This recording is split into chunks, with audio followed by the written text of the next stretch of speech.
Hey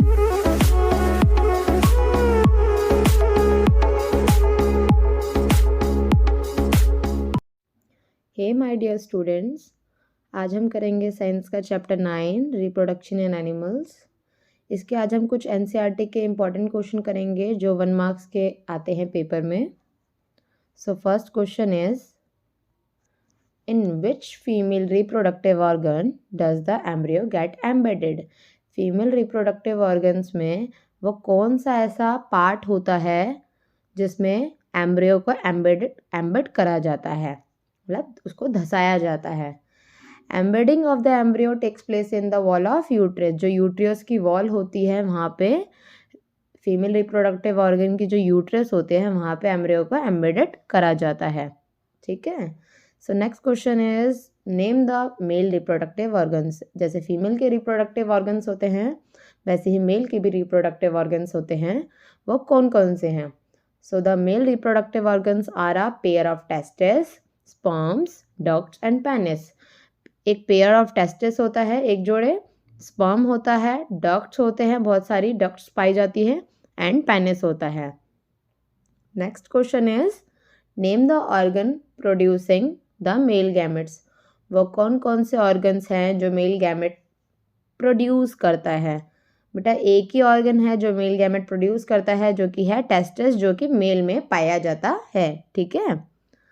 next question is, what are sperms? Sperms क्या होते हैं? The male gamete produced by the testis are known as sperms.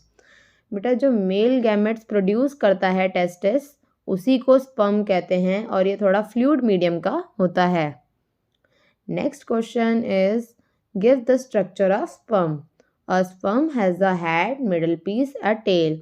Sperm का बेटा आप structure ज़रूर देखना। स्पर्म में एक हेड होता है, स्पर्म में एक हेड होता है, देन एक मिडल पीस आता है जो बीच में होता है, एंड देन उसकी एक टेल होती है। ठीक है। तो स्पर्म का ज़रूर एक स्ट्रक्चर प्रिपेयर करना अपनी कॉपी में, क्योंकि ये स्पर्म का स्ट्रक्चर बहुत इंपॉर्टेंट होता है, आपको पता होना चाहिए। उससे आपको आंसर करने में बहुत ईजी हो जाएगा उसके बारे में अगर डिटेल में लिखना पड़े तो। Question 6 is the sperm a single cell? हमने प्रीवियस वीडियो में भी पढ़ा था, क्या स्पर्म सिंगल सेल होता है? बिल्कुल बेटा, स्पर्म सिंगल सेल ही होता है। जैसे एग सिंगल सेल होता है वैसे ही स्पर्म भी सिंगल सेल होता है। ठीक है। Next question is, name the female reproductive organs. हमारे फीमेल रिप्रोडक्टिव ऑर्गन्स कौन कौन से होते हैं? जैसे अभी ऊपर मेल रिप्रोडक्टिव ऑर्गन्स का है वैसे ही फीमेल रिप्रोडक्टिव ऑर्गन्स का भी आता है। फीमेल रिप्रोडक्टिव ऑर्गन्स होते हैं, इसमें भी पेयर ऑफ ओवरीज होते हैं, उसमें पेयर ऑफ टेस्टिस थे, इसमें पेयर ऑफ ओवरीज होते हैं, ये भी जोड़े में प्रेजेंट होते हैं। ओविडक्ट्स होती है इसमें भी, एसेसरी ग्लैंड्स में, एंड यूट्रस होता है। यूट्रस अभी पढ़ा था जिसमें हमारा एम्ब्रियो एम्बेडेड होता है। Okay. Next is, name the organ in the female body where development of a baby takes place. Female body के अंदर वो कौन सा ऑर्गन होता है जहाँ पे बेबी की डेवलपमेंट होती है? बेटा अभी ही बोला था कि यूट्रस में एम्ब्रियो धसा हुआ होता है, तो बेबी की डेवलपमेंट भी पूरे 9 मंथ्स तक कहाँ पे हुई? यूट्रस में। Okay. Next is the cell. जो एग होता है वो सिंगल सेल होता है, जैसे स्पर्म का बताया कि स्पर्म सिंगल सेल है, बिल्कुल। देन एग भी क्या है? Single cell. इनके फ्यूजन से जब बनता है वो जाइगोट बनता है। ठीक है। तो yes, the egg is also a single cell. बच्चे 1 मार्क्स वाले क्वेश्चन है, बहुत अच्छे से करना। ये चैप्टर के बीच बीच से वाले क्वेश्चन है जो आप करना भूल जाते हो, या जो भी पेपर में आते हैं, बहुत इंपॉर्टेंट है, आप कर लेना एक बार। ठीक है। नेक्स्ट पे चलते हैं। What type of fertilisation takes place in humans and dogs? बेटा ये तो पता है ह्यूमंस में फर्टिलाइजेशन होता है। एग्जाम्पल में मैंने बताया था वीवी पैरस में ही कि डॉग्स भी ऐसे ही हैं, डॉग्स में भी फर्टिलाइजेशन होते हैं एंड काऊ में भी। बट इसमें कौन सा फर्टिलाइजेशन होता है? इंसानों में, डॉग्स में कौन सा फर्टिलाइजेशन होता है? 2 टाइप के फर्टिलाइजेशन होते हैं, एक इंटरनल जो बॉडी के अंदर होता है, एक एक्सटर्नल जो बॉडी के बाहर होता है। तो ह्यूमंस और डॉग्स में कौन सा फर्टिलाइजेशन होता है? इंटरनल फर्टिलाइजेशन, क्योंकि हम इंटरनल फर्टिलाइजेशन करते हैं, जन्म अंदर से देते हैं। बट नेक्स्ट क्वेश्चन वैसे ही है अलग, what type of fertilisation takes place in fish? Fish तो एक्वाटिक एनिमल है, एक्वाटिक एनिमल्स कौन सा फर्टिलाइजेशन परफॉर्म करते हैं? हमेशा एक्सटर्नल फर्टिलाइजेशन परफॉर्म करते हैं, फीमेल बॉडी के बाहर, ठीक है। वो अंडे देते हैं, इस वजह से। जो बच्चों को जन्म देते हैं वो इंटरनल करते हैं। ओके बेटा, चलो next, what is an embryo? Embryo क्या होता है? इंपॉर्टेंट है, मार्क कर लीजिएगा। The zygote divides repeatedly to form an embryo. जब जाइगोट बनकर, जो फ्यूजन से, मेल और फीमेल के फ्यूजन से जो जाइगोट बनता है, देन जो जाइगोट डिवाइड होता है, कंटिन्यूसली रिपीटेडली होता रहता है, तब जाके एंड में बनता है बेटा हमारा एम्ब्रियो। तो उसको क्या कहते हैं? Embryo. Next is when does the mother give birth to the young one? माँ अपने बच्चे को जन्म कब देती है? कौन से स्टेज पे देती है? आपको ये तो पता है 9 मंथ्स का पीरियड होता है जिसे पार्चुरेशन कहते हैं, ठीक है बेटा।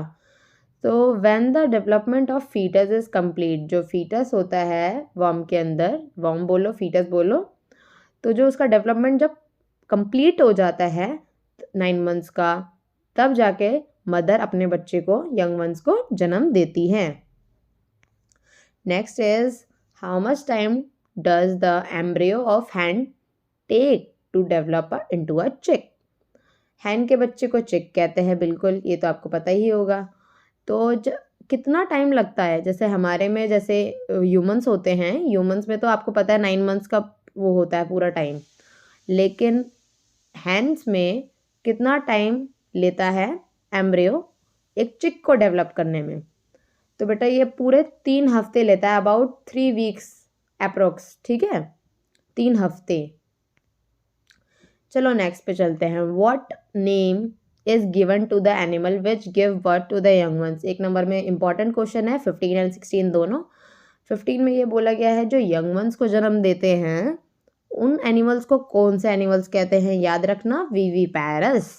एंड अगला ही क्वेश्चन ये है कि जो एग से बच्चे पैदा होते हैं अंडे देकर, उन एनिमल्स को क्या कहते हैं? उनको कहते हैं ओविपैरस।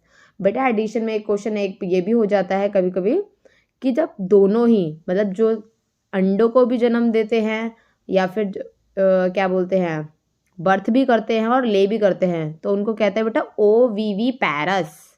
वो दोनों का कंबाइंड मिक्सचर होता है, ओविविपैरस एनिमल्स। चलिए नेक्स्ट पे चलते हैं। Next is do you think metamorphosis takes place in humans? मैंने आपको बताया था मेटामॉर्फोसिस कब होता है। मेटामॉर्फोसिस बेटा जी तब होता है जब एक्वाटिक एनिमल्स में लार्वा स्टेज से पूरा एडल्ट तक, मैच्योर तक, पूरे जितने भी चेंजेस होते हैं उसे मेटामॉर्फोसिस कहते हैं।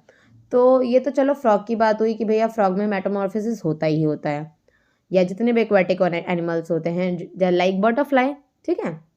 लेकिन क्या आपको लगता है कि ह्यूमंस में भी मेटामॉर्फोसिस प्रोसेस होता होगा? सो बेटा इसका आंसर तो नो है, क्योंकि वो तो यंग वंस को जन्म देते हैं ना ह्यूमंस तो।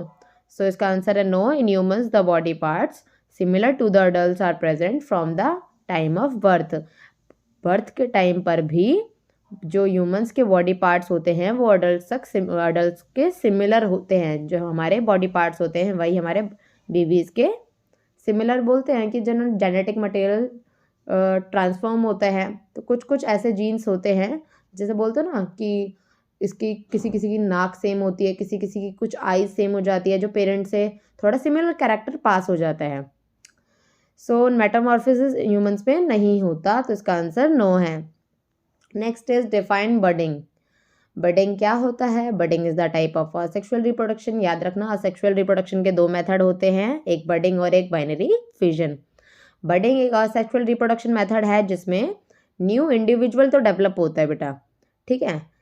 बडिंग में भी और बाइनरी फ्यूजन में भी, दोनों में ही न्यू इंडिविजुअल डेवलप तो होता है, बट बडिंग में वो बर्ड से होता है, एक छोटे से बर्ड से पूरा एक नया ऑर्गेनिज्म, न्यू इंडिविजुअल कन्वर्ट हो जाता है, जो बिल्कुल सिमिलर दिखता है अपने पेरेंटल के।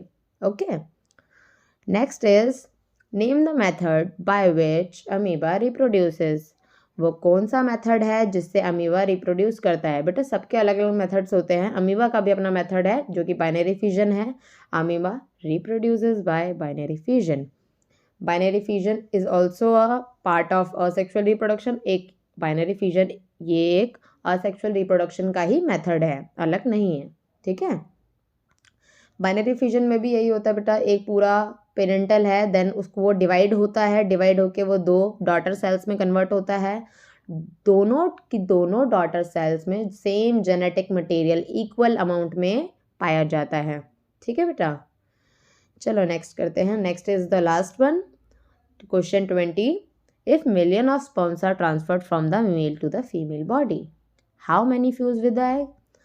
आपको ये तो पता है कि भाई स्पर्म्स बहुत सारे मिलियंस में ट्रांसफर्ड करे जाते हैं मेल से फीमेल बॉडी में, बट जितने भी ये मिलियन ऑफ स्पर्म्स ट्रांसफ़र करे जा रहे हैं, तो एग को कितना फ्यूज़ करेंगे? 1 करेंगे, 2 करेंगे या मिलियन करेंगे? मिलियन तो कर नहीं सकते, मिलियन बच्चे थोड़ी पैदा होते हैं, एक ही होता है। तो जो स्पर्म है वो सिर्फ मिलियन में से सिर्फ एक ही एग तक पहुंच पाता है, कुछ बीच में ही डेड हो जाते हैं, किसी किसी की लो मोर्टेलिटी होती है, कोई मूव नहीं कर पाते ज़्यादा।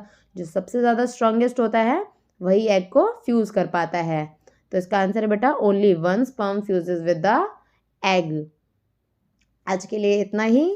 ये 1 मार्क्स के क्वेश्चन हैं, कृपया करके सारे प्लीज़ पढ़ना अच्छे से। ये सारे बीच बीच के बुक्स के बीच से जितने भी क्वेश्चंस बन सकते थे वो सारे क्वेश्चंस हैं। Hope so you liked it. आपको अगर वीडियो अच्छी लगी हो तो लाइक शेयर कमेंट ज़रूर करिएगा। Thank you for watching. Bye.